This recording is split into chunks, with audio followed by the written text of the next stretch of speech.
Hola, buenos días. Mi nombre es Carmen María Navarro Nicolás y voy a proceder a exponer la propuesta dirigida al Congreso de Innovación de la Universidad de Sevilla. Dicha propuesta ha sido titulada como Formarte. Ha sido elaborada tanto por David López Ruiz como por mí, pero como representante voy a proceder a exponerla. Dicha propuesta, como bien hemos señalado, es Formarte y está dirigida a la formación del profesorado de la etapa de educación infantil, más concretamente en las disciplinas artísticas que se trabajan en dicha formación.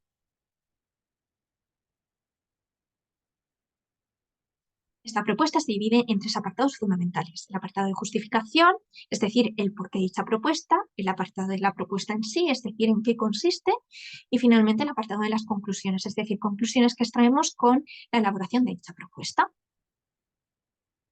Bien, ¿qué perseguimos con esta propuesta? Pues en un principio el objetivo principal de la propuesta de Formarte es la de concienciar al alumnado de la etapa universitaria de la importancia de la puesta en práctica de aquellos conocimientos teóricos aprendidos, así como de la influencia posterior que esto tendrá cuando se adentren en sus aulas con los niños en los que han de mostrarle el mundo que los rodea de la mejor manera posible. Recordemos que la etapa de educación infantil es una de las etapas más fundamentales en la vida del individuo y es donde se producen, por tanto, los primeros aprendizajes significativos.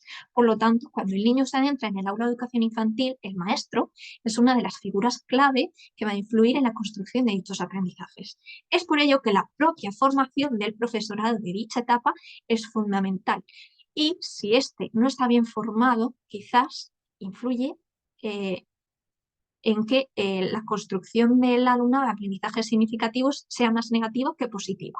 Por lo tanto, con esta propuesta lo que pretendemos es trabajar con el alumnado de la etapa universitaria esa importancia de la buena formación, la cual se obtiene únicamente a través del trabajo teórico-práctico. Es decir, la teoría necesita de práctica y más en esta formación. Sin práctica no obtenemos realmente una buena formación.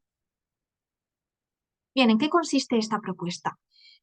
Pues los objetivos específicos que pretendemos trabajar con esta propuesta es la de proporcionar conocimientos teórico-prácticos, como bien hemos señalado, en este caso de la expresión plástica y visual. Recordemos que la expresión plástica y visual en la formación del profesorado es una de las asignaturas más prácticas y que nos va a permitir, por tanto, reflejar un poquito más esa necesidad de práctica en dicha etapa. Además, también pretendemos fomentar la iniciativa y motivación personal al alumnado para que ellos mismos lleven a cabo una búsqueda e indagación más profunda de las técnicas a usar. ¿En qué consiste esta propuesta? Muy sencillo.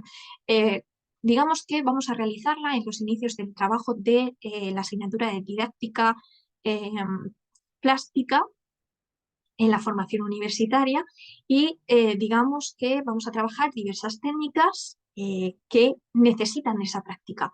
¿Qué técnicas vamos a utilizar principalmente? Pues en este caso, la técnica del arrugado, la técnica del estampado, salpicado y finalmente la del modelado. Digamos que distribuiremos un aula en esos cuatro espacios y el alumnado de forma libre, agrupados previamente, tendrán que, digamos, trabajar esas técnicas, como bien hemos señalado, de forma grupal y a la vez de forma libre, es decir, sin intervenir de forma directa. Cuando terminen de realizar la obra que ellos consideren en dichos espacios, haciendo uso de esas técnicas por grupos, tendremos un espacio de tiempo en el que, digamos, explicaremos a algunos autores que trabajen esas técnicas, es decir, aportaremos conocimientos teóricos y permitiremos al alumnado hacer una reflexión sobre la importancia de las prácticas, es decir, del trabajo práctico en el uso de didácticas artísticas. Además, intentaremos que hagan también una reflexión respecto a la importancia de la práctica, ya no solo en este área, es decir, en didácticas artísticas, sino en cualquier otro conocimiento que se aporte en la formación académica universitaria. Bien, por lo tanto, digamos que entre las conclusiones que podemos extraer respecto a esta propuesta, pues decir que para ser un buen maestro necesitamos de un trabajo o un mínimo de horas prácticas que nos permita cometer errores y aprender de ellos para nuestra posterior formación, digamos, docente. Tenemos que entrar al aula de los niños lo mejor formados posibles y todo ello solo se obtiene a través de la práctica. Pues podemos cometer los errores y aprender de ellos y además aprenderemos la importancia de estar motivado y de ser felices principalmente en la realización de dichas prácticas. Es por ello que lo que pretendemos, por tanto, con Formarte es reflejar esa importancia de la buena formación a través de la práctica. Y hasta aquí nuestra breve exposición respecto a nuestra propuesta para el Congreso de la Universidad de Sevilla. Muchísimas gracias.